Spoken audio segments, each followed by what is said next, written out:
जिनकी लाइफ में sad stories हैं, जो रात को इतनी गहरी नींद सोते हैं कि रात को 9 बजे 10 बजे सोएंगे और सुबह 8 बजे उनकी आंख खुलती है।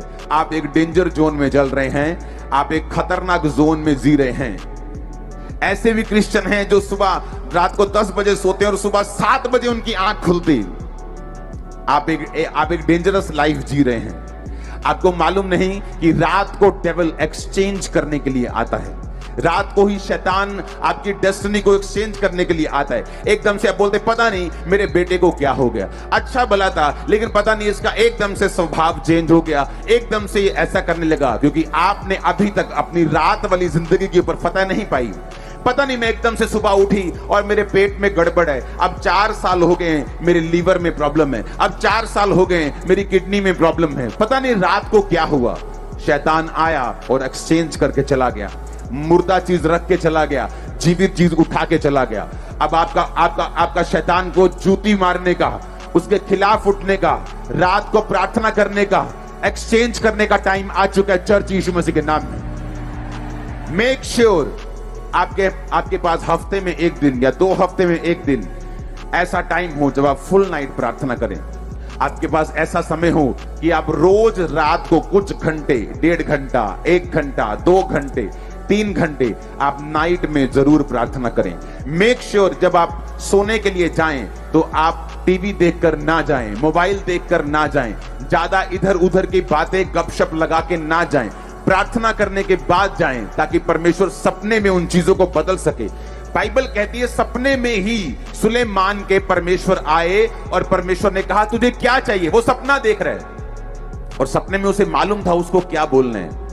इतना कॉन्शियस था वो, अपने सब कॉन्शियस में, अपने विवेक में इतना ज्यादा अलर्ट था कि उसे सपने में भी ये मालूम था कि मुझे परमेश्वर को क्या बोलना है।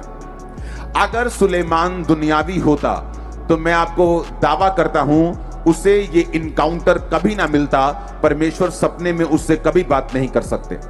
बाइबल कहती है परमेश्वर अब्राहम को ब्लेस करना चाहते थे और कहा कि मैं तुझे बच्चा दूंगा। और जब 99 ईयर का अब्राहम हो गया, 75 साल से 24 साल बाद परमेश्वर उसके सपने में आके क्या बोलते हैं, अब्राहम मेरी उपस्थिति में चलता जा और सिद्ध होता जा। जैसे ही उसको परमेश्वर ने बोला सिद्ध होता जा, इसका मतलब अगर मैं आज आपके पास आकर बोलूं कि भाई ये कमियां ना अपनी जिंदगी से निकाल दे, तो मुझे बताने की जरूरत नहीं है आपकी लाइफ में क्या कमी है। आपको मालूम है मैं टीवी ज्यादा देखता हूं, आपको मालूम है नहीं मैं नशा करता हूं, आपको मालूम है नहीं मैं गाली निकालता हूं, आपको मालूम है नहीं मैं चोरी करता हूं, आपको मालूम है मेरी प्रार्थना कम है, आपको मालूम है आपकी यारी दोस्ती बहुत ज्यादा है। वो कमी आपको मालूम होती। जैसे अब्राहम को परमेश्वर ने कहा ये कमी निकाल और सिद्ध हो जा, उसको मालूम था वो कमी कौन सी है। उसने कहा ठीक है परमेश्वर। जैसे ही अपनी कमी को दूर किया, अगले कुछ ही पलों में उसको स्वर्गदूत दिखाई देते और अब उसको दिख रहा है कि ये दूत है। और उसने कहा आओ मेरे घर में पधारो, खाना खाओ, जब तक खाना ना खाओ तब तक जाओ नहीं। पहले भी दूत उसके घरों में आते होंगे लेकिन वो कभी उनको पहचान नहीं पाता था। बाइबल कहती है जब दूत आपकी जिंदगियों में आते हैं, बाइबल कहती है, नया नियम कहता है, इब्रानियों की पुस्तक कहती है कितनों ने अनजाने में स्वर्गदूतों की पहनाई की है। कितनों ने अनजाने में, यानी उनको मालूम भी नहीं था कि मैं जिसकी पहनाई कर रहा हूं, मैं जिसकी सेवा कर रहा हूं, ये एक स्वर्गदूत है, इंसान नहीं। अब अब्राहम को मालूम था कि ये स्वर्गदूत है, लेकिन कितनी बार ऐसा हो सकता है कि वो पहले भी उसके पास आते हों और अब्राहम उन्हें पहचान ना पाता हो। उसे लगता हो राह का निकलता हुआ कोई राही है, कोई निकल रहा है, कोई मुसाफिर है जो मेरे रास्ते से निकल रहा है, कोई साथ के मोहल्ले का लोग है कि या कोई साथ के कोई शहर में जा रहा है। लेकिन अब अब्राहम को मालूम था क्योंकि उसने अपने जीवन की कमियों को जीत लिया था और उनको दूर कर दिया था।